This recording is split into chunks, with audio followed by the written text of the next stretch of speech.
What's going on, everyone? You're listening to the Aggie Nation Podcast. I'm Alex Miller from the Eagle, joined by Travis Brown of the Eagle. What's going on, Travis? Not much, another chilly day in BCS, another chilly day for A&M's men's basketball end of game shooting, as it seems to be.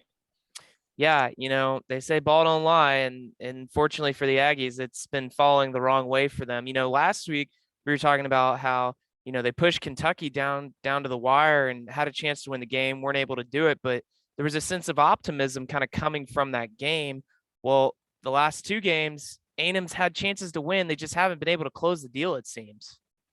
Yeah, they've come down to the wire, and there's a lot to be said about how they've not started games well. They did actually last night against LSU, but away at Arkansas, away at Missouri, those games started really slowly for the Aggies. But I think mostly the conversation needs to actually be the way that they finished, because I believe they didn't score in the last 4 minutes or didn't hit a field goal in the last 4 minutes of the Kentucky game.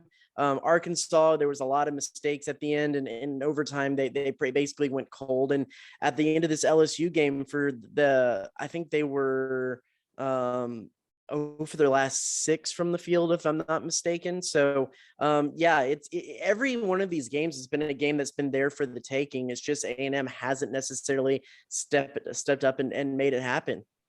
Yeah, when you look at it, A&M had some chances to put together some quality wins, and that seems to be the thing that we keep talking about.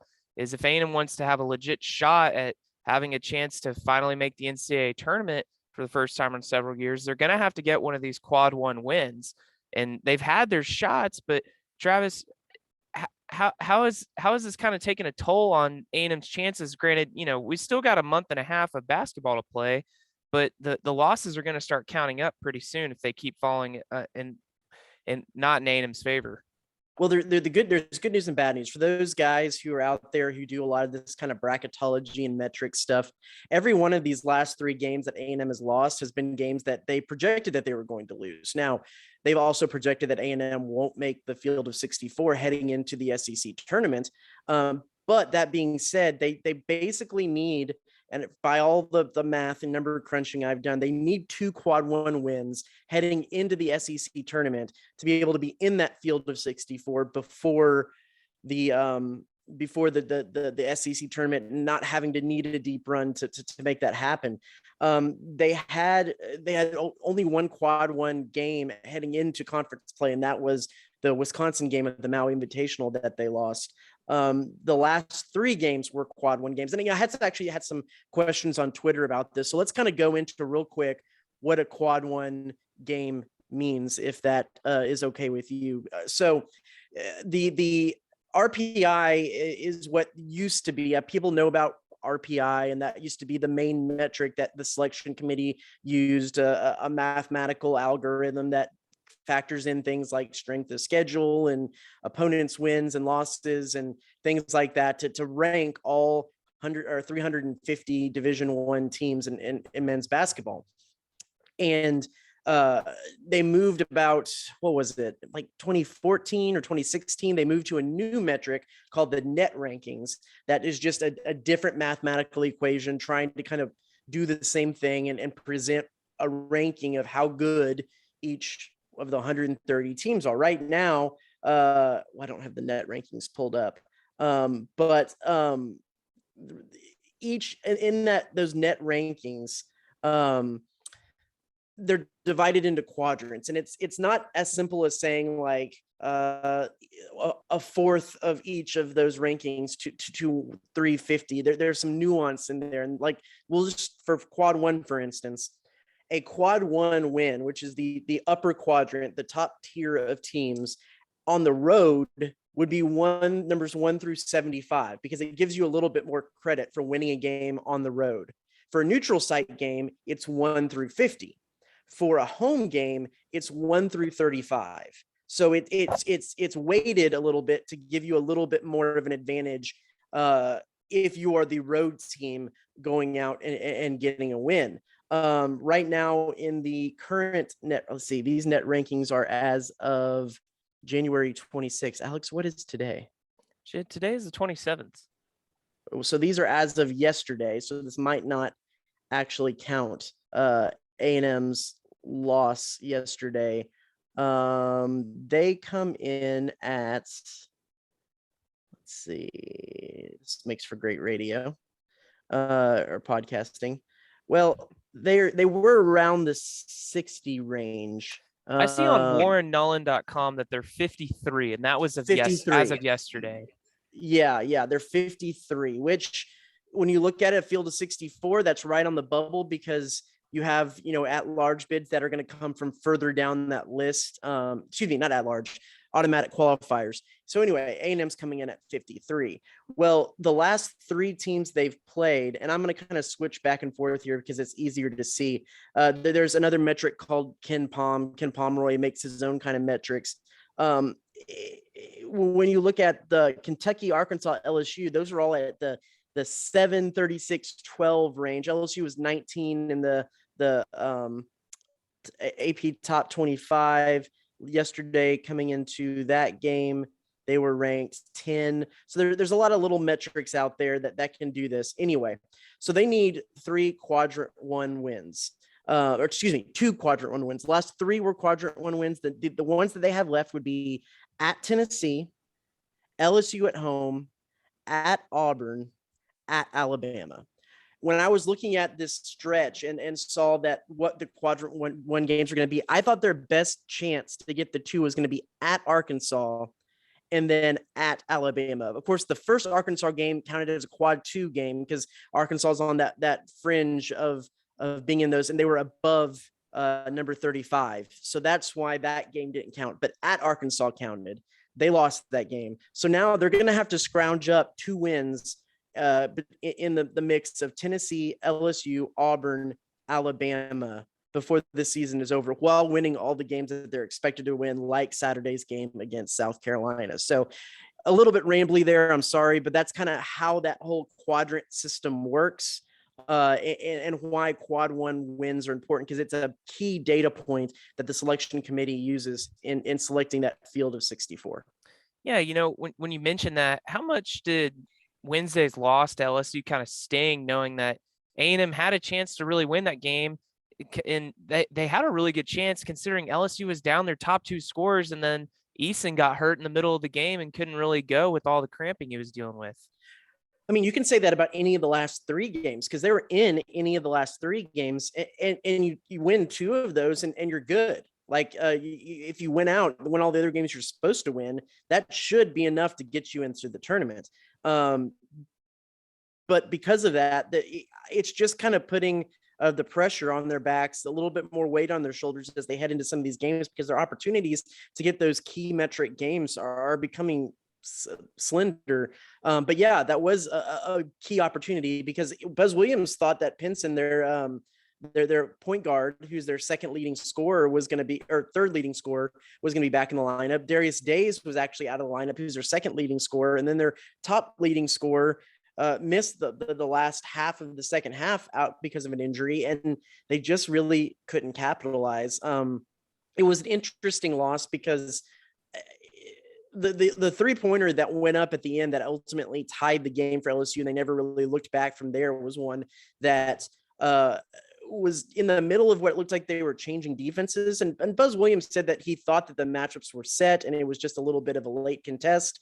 If you watch that game, it did seem like there was some communication issues on trying to get the matchup set, and it kind of left somebody open, and it just wasn't squared away from there. LSU had arguably the best defense statistically in the nation, and that can account for a little bit of some of the failures they had in and around the rim. But they were 9 for 19 on layups last night, including 3 in the last minute of the game that could have either tied it up or brought it back in within 2.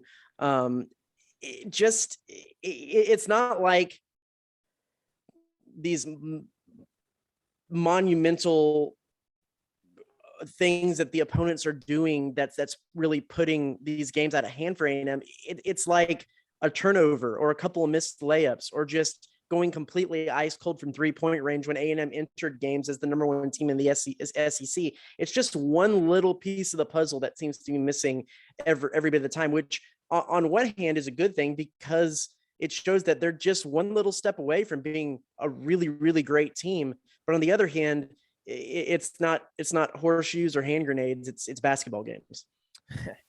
You got that right. Well, A&M returns home on Saturday. They're going to face South Carolina. That's certainly a game that A&M could probably win. What could a win against South Carolina kind of do to kind of get A&M turned back around, knowing that, hey, you got a big game at Tennessee next week too? Well, I mean, they're all must wins now because you have to win these lower quad games, quad 3-2, quad 3 games, because you mess up on one of those, and then you might need a third quad 1 game to kind of balance out the equation a little bit. So they are walking a very, very tight rope on if they want to make the NCAA tournament, where every game now really is kind of a must win. Save for, let's see, we said they have 4 quad 1 games left. 2 of those they can lose. They're expected to lose, but they need to win at least 2 of those, and they have to win all of the non-quad 1 games to have a chance. So it's kind of in a must-win situation for everybody.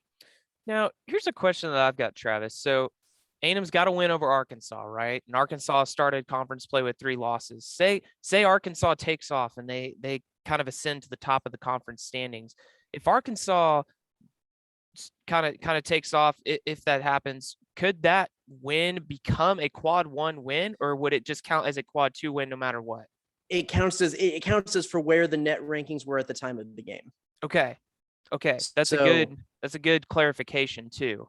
Right. It was at the time of the game. So yeah, that makes things a little bit more complicated, but yeah, I mean, the opportunities are still there. They've just got to finish on one of them. Gotcha. Well, kind of looking at the court too, what's maybe something that A&M's really got to hone in on in order to kind of turn things around and be able to pull out some of these closer wins? I mean, you got to look at the shooting around the rim. I want to say, I'm trying to remember where I can actually pull up that stat, but they actually, on one of these, they've broken down A&M shooting by how far it is away from the basket. And coming into the season, they actually weren't necessarily a great team at close 2-point shots. They got to improve there a little bit, and when they are a little bit of gimmies, be able to take them. And they've got to improve on, they got to continue to improve on free throw percentage. They're 343rd in the nation out of 350 teams in free throw percentage. And the defensive rebounding, not giving the other team second chances, has always been something that they've been not so great at. They're 309th in the nation in defensive rebounds percentage, or really the opponent's offensive reboundage percentage. They're 309th in the country. That, when you look at a site like Ken Palm that has these metrics, they kind of shade things where if it's really bright green, that means they're really good. And if it's dark red, there's bad. The interesting thing, and there's shades of the rainbow in between to show kind of how in the middle of things they are. And most of A&M's stats are either really dark green or dark red. They're a very polar opposite team on some things. And so if they could just bring it back into the middle a little bit on a lot of these stats, it might prove just that little bit extra they needed to get to those wins that they've been in close games on. Well, we'll see if A&M can turn things around on Saturday when they face South Carolina. Travis, before we go, let's just touch on a couple other things real quick. Of course, A&M signed the majority of its football signing class back in December during the early signing period, but we do have National Signing Day next week, and there's a couple of big name targets still out on the board that A&M seems to be pursuing.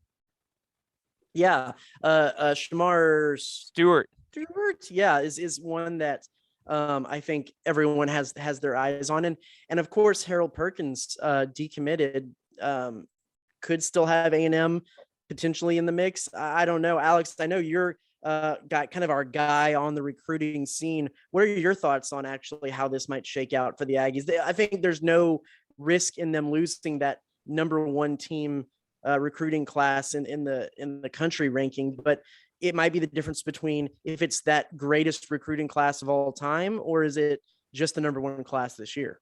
Yeah, I think you nailed it, Travis. And Perkins was definitely a guy it seemed like A&M was really targeting and prioritizing. I mean, he could be a really game-changing player at linebacker. You think about kind of the centerpiece of an Alabama defense with Nakobe Dean, or you look at Georgia's defense with Nakobe Dean, or Alabama's with Will Anderson. I mean, it seems like Harold Perkins could become that kind of player for A&M. And then, I mean, as much as A&M's losing on its defensive line, I'm getting a guy like Shamar Stewart at defensive end would be a huge addition for A&M. And A&M's kind of had some success down there in the South Florida area, and Shamar Stewart kind of from that Miami area. So yeah, I mean, A&M really put in the work in the early signing period and came away with the top class, but there's still work to be done, and it'll be interesting to see how things shake out. And those seem to be the two guys that A&M's best in the mix for, and we'll see if A&M's able to sign them next week. Yeah, we also have baseball practice starting up this Friday. The Jim Schlossnagle era is coming into full scope this Friday. Yeah, Travis, I was going to ask you, we'll dive deeper into baseball once it gets a little closer to the season, but with A&M baseball starting up practice, what's kind of maybe one thing that you've really got your eye on as Coach Schlossnagle really starts getting things going here at A&M? What this pitching rotation is going to look like. They return Nathan Detmer, who was their Tuesday guy, did really, really great for the Savannah Bananas out there in Georgia this past summer, was one of their best pitchers. But other than that, they have a bunch of transfers in, and Jonathan Childress is kind of maybe in that mix. Nathan Detmer might be in that mix. They hit the transfer market big for a lot of these guys. I think it makes sense to see where maybe the hitters, the positional players are going to sort out with some of these transfers, but that starting rotation is going to be a huge question mark. I'm curious to see how that sorts itself out. And I wouldn't be surprised if Nathan Detmer is a guy that maybe slots into a Saturday or even a Friday night role. Yeah, it seems like Micah Dallas is kind of one of the guys that they picked up in the transfer portal that's caught a lot of attention heading into the season. He's a guy that had probably the most starting experience other than maybe Detmer, and more weekend starting experience than anyone else that they've been able to bring back. And he's a guy that Schlossnagle threw out there for both their fall games to start, even though those games are an inning here or there for most of the pitchers. And he didn't really have a great showing in those two fall games. So curious to see those things. It's hard to know what they were working on. If a guy was trying to hone in a specific pitch and he might not throw it the same way if the game's really meant something in conference play. So curious again also to see what the stuff that he has. I haven't got to see him in person yet. But Nathan Detmer is just a guy that's continued to prove himself. And I'm curious to see where he slots in and where Micah Dallas slots in. Well, we'll have more baseball coverage coming up here in the coming weeks as A&M starts the Jim Schlossnagle era, and we'll have plenty of A&M basketball coverage as A&M tries to make a step forward towards a postseason berth. But Travis, I think that's going to do it for us today. Gotta love it. It's that time of the year where everything is going on, and especially everything is going on in West Campus. So I'll be running like a chicken with my head cut off. I know you will too, and we'll make it through and see if we can get some postseason play. Yeah, well, be sure to check theeagle.com for all of our coverage of A&M athletics, and as the spring goes on, and be sure to check out our podcast on Spotify or Apple Podcast as well. So thanks for tuning in. We'll see you next time.